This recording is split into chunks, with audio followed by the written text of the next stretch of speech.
스트리밍계에서는 후발주자지만 박스오피스 시장에서의 디즈니는 광폭 행보를 멈출 생각이 없어 보입니다. 이번 주말을 지나며 겨울왕국2도 글로벌 박스오피스 1조 원 클럽에 조인하게 되었고, 이는 2019년도에 8번째 1조 원 클럽 영화입니다. 디즈니의 행보를 광폭 행보라고까지 말한 이유는 2019년 1조 클럽에 들어온 8개의 작품 중 무려 6개가 디즈니의 작품이고, 곧 개봉될 또 다른 디즈니의 작품 스타워즈 라이즈 오브 스카이워커도 1조 원 클럽에 무난하게 조인할 거로 예상되기 때문입니다. 올해의 1조 원 클럽 영화들 중 유독 한국에서 사랑을 많이 받았던 작품은 바로 알라딘과 겨울왕국 2입니다. 전통적으로 역시 중독성 있는 음악이 들어가 있는 영화가 한국에서 유독 사랑을 많이 받는 경향은 여전히 이어지고 있는 것 같습니다. 겨울왕국의 메가 히트 타이틀곡 Let It Go에 아성에 도전해야 했던 겨울왕국2의 타이틀곡 Into the Unknown 역시 좋은 평가를 받고 있으며 이번 골든글러브 베스트 타이틀송 분야에 노미네이션 되기도 하였습니다. 하지만 어떤 이유에선지 Let It Go 시절 정말 말도 안 될 정도의 양으로 재생산되던 커버 영상이나 매일같이 뉴스에서 사회현상으로 다뤄지던 모습에 비하면 Into the Unknown은 상대적으로 약간 미비합니다. 둘 다 갓띵 곡인데 도대체 무슨 차이가 있어서 이런 차이를 만들어냈을까요? 개인적으로 생각하고 있는 뮤지컬 시퀀스에 적용해볼 만한 5가지 카테고리를 통해서 둘을 비교해보는 시간을 갖도록 하겠습니다. 그리고 Let It Go나 Into the Unknown에 포함된 장면들이 가물가물하다 하면 고정 댓글로 남겨놓은 Let It Go와 Into the Unknown의 영상을 먼저 확인하시고 이어서 시청하시길 추천드립니다. 먼저 확실히 짚고 갈 것은 제가 두 음악을 비교하는 것은 아닙니다. 음악에 대한 비평을 할 만큼 음악에 대한 조예가 깊은 것도 아니기 때문에 전 음악에 맞춰 연출된 영상에 대해 비교하도록 하겠습니다. 첫 번째 카테고리에 대한 결론부터 이야기하고 들어가면 개인적으로 이 카테고리는 Let It Go의 압승입니다.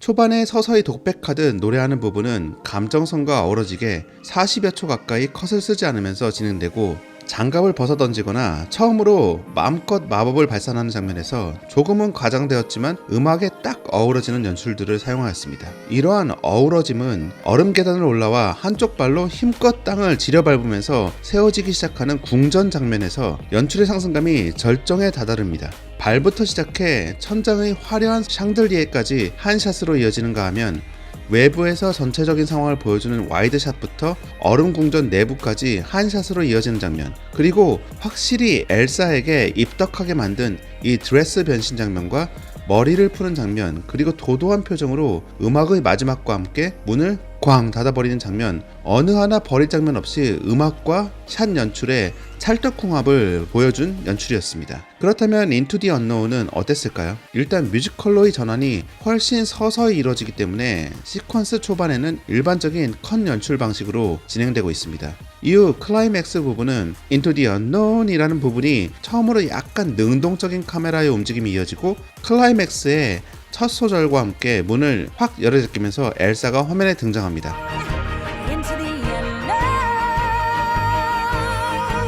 이 부분부터 본격적인 뮤지컬 연출의 시작이라 볼 수 있습니다. 하지만 이어지는 클라이맥스의 카메라 움직임은 클라이맥스 음악의 에너지를 충분히 전달해주지 못하고 있습니다. 카메라가 무난하게 엘사를 중심으로 부드럽게 돌고 있는데, 이는 열창하고 있는 엘사와 달리 카메라 연출은 에너지를 불어넣는 역할을 제대로 해내지 못하고 있습니다. 이후 매우 크리에이티브한 이펙트 연출로 가득한 화면이 나오면서 두 번째 클라이맥스 장면이 나오는데, 이 부분에서도 아주 자연스럽고 무난한 카메라 움직임을 보여주고 있습니다. 결코 나쁘다고 볼 순 없지만 가사나 뒤에 흐르고 있는 멜로디의 에너지에 비하면 조금은 아쉬운 연출입니다. 물론 이펙트가 카메라 연출의 아쉬움을 보완해주고 있긴 하지만 개인적으로 첫 번째 카테고리는 Let It Go의 승이었습니다.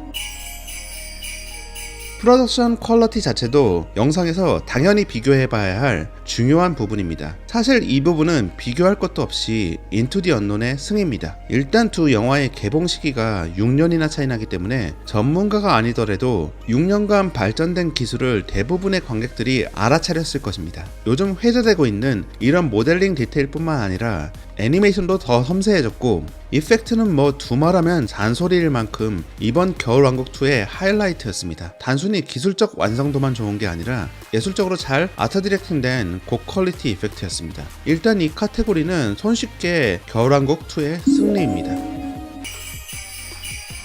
뮤지컬 영화에서 음악이 나오기 시작하는 순간은 등장인물의 감정이 동요하거나 혹은 변화가 있을 경우, 그리고 그러한 감정 변화를 음악과 함께 더욱 드라마틱하게 표현하기 위해서 사용됩니다. 물론 변칙적으로 번외 장면으로서 유쾌한 캐릭터의 매력을 관객들에게 발산하기 위해서 사용되기도 하죠. 그렇다면 이 두 대표 음악은 스토리 진행상 어떤 순간에 사용되었고 뮤지컬 시퀀스로서의 역할은 얼마나 충실했는지 알아보도록 하겠습니다. 겨울왕국2에 나온 인투 디 언노운은 레디고에 비해서 영화 전체 스토리상 상대적으로 이런 시기에 나옵니다. 감정적 격양에 있는 사건을 겪은 것도 아니고 이제 막 모험을 시작해야겠다는 출사표를 내는 정도에 사용된 음악입니다. 반면 레디고는 저주와도 같았던 자신의 능력 때문에 평생 방에 갇혀 지내야 했고, 그러는 와중 자신의 어머니 아버지를 사고를 잃고 마침내 성문을 열고 동생 아나와 마주서게 됐나 싶은 순간에 마녀로 오인받으며 쫓기듯 왕국을 벗어나며 눈보라치는 산을 혼자 거닐 때 나오는 음악입니다. 음악이 나오는 시점 자체가 관객들에게 훨씬 강한 임팩트를 줄 수밖에 없는 시점이고, 실제 뮤지컬 시퀀스 안에서도 엘사 본인이 본인을 옥죄던 장갑, 망토, 드레스 등을 모두 날려버리거나 바꿔버리면서 처음으로 자신의 능력을 마음껏 발산하며 말 그대로 자신만의 궁전을 화려하게 지어버립니다. 그리고 음악이 끝나갈 무렵에 그녀의 동작은 훨씬 자신감이 충만하고 너희들이 뭐라고 하든 상관없어 라는 태도로 문을 쾅 닫아버린 동작으로 시퀀스를 마무리 짓습니다. 엘사의 변화 과정을 드라마틱하게 보여주며 스토리 자체에도 큰 기여를 하는 시퀀스가 되었습니다. 반면 인투 디 언노운은 노래가 나오는 시점 자체가 모험을 이제 시작하겠다는 시점이기 때문에 아무리 아름다운 이펙트 등으로 화면을 채웠어도 엘사 본인이나 주변 환경이 레디코만큼 큰 변화를 겪진 않습니다. 마지막에 얼음 결정이 마을을 뒤덮는 장면을 하나 넣었다곤 하지만 이 장면은 뭐 굳이 이 뮤지컬 넘버가 아니더라도 어떻게라도 연결될 수 있는 장면이었습니다. 뮤지컬 시퀀스와의 연관성도 별로 높은 장면도 아니고요. 그러한 점에서 레디코가 스토리에 기여한 바가 훨씬 크다고 볼 수 있었습니다.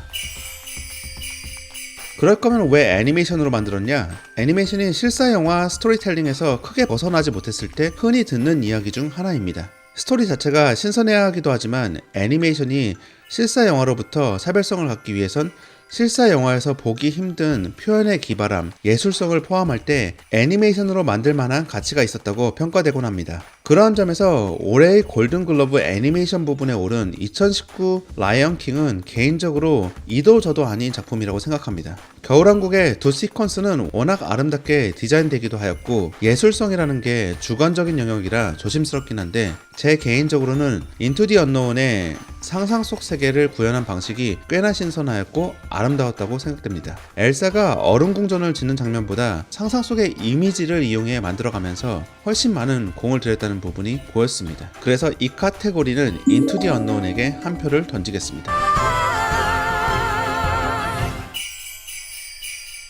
사실 시퀀스가 엉망이었어도 관객들의 마음에 확 꽂히는 장면이 한두 장면만 있다면 그 시퀀스 자체가 유명해지는 경우가 종종 있습니다. 이런 식으로 뇌리에 팍팍 꽂히는 샷을 킬러샷이라 명명해 볼 수 있는데 과연 이 두 뮤지컬 시퀀스에는 그러한 장면이 있었을까요? 레디꼬를 살펴보면 성을 만드는 멋진 장면도 있었지만 엘사 입덕을 결정짓는, 그리고 수백만 장의 엘사 드레스가 팔리도록 만들어준 이 머리를 풀며 드레스가 변하는 장면이 킬러샷이라 볼 수 있을 것 같습니다.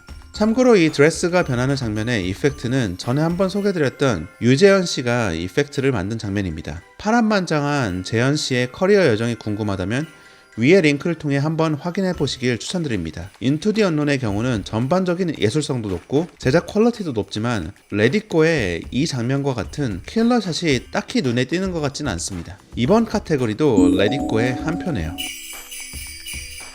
이렇게 해서 총 5개의 카테고리를 통해 겨울왕국의 대표적인 두 뮤지컬 시퀀스를 비교해봤습니다. 그래서 저의 최종 선택은 모아나 제 개인적 취향으로는 3대2 정도 차이로 레디꼬가 더 임팩트 있던 뮤지컬 넘버였고, 굳이 분석하면서 볼 필요 없는 관객분들도 비슷한 감정을 느껴 레디꼬에 더 많은 반응을 보이지 않았을까 싶습니다. 한국에서는 두 영화가 우열을 가릴 수 없을 정도의 사랑을 받았고, 애니메이션 시리즈 1, 2편 모두 1000만 이상의 관객을 동원한 전대미문의 시리즈이니 사실 비교하면서 굳이 우열을 따질 필요가 없는 레전드 시리즈이긴 합니다. 하지만 우리가 앞으로 뮤지컬 시퀀스를 접할 때 과연 어떤 감정을 강조하기 위해 이 장면이 나오는 것일까? 혹은 스토리상 이 뮤지컬 넘버가 하는 역할이 무엇일까를 영화 감상 후 한 번쯤은 생각해 볼 수 있는 계기를 주지 않았나 하는 생각을 하며 오늘의 영상을 마치겠습니다. 오늘의 영상이 좋았다면 구독, 좋아요 부탁드리고 댓글을 통해서도 같이 영화 이야기를 이어가면 좋을 것 같습니다. 그 밖에도 많은 영화 이야기가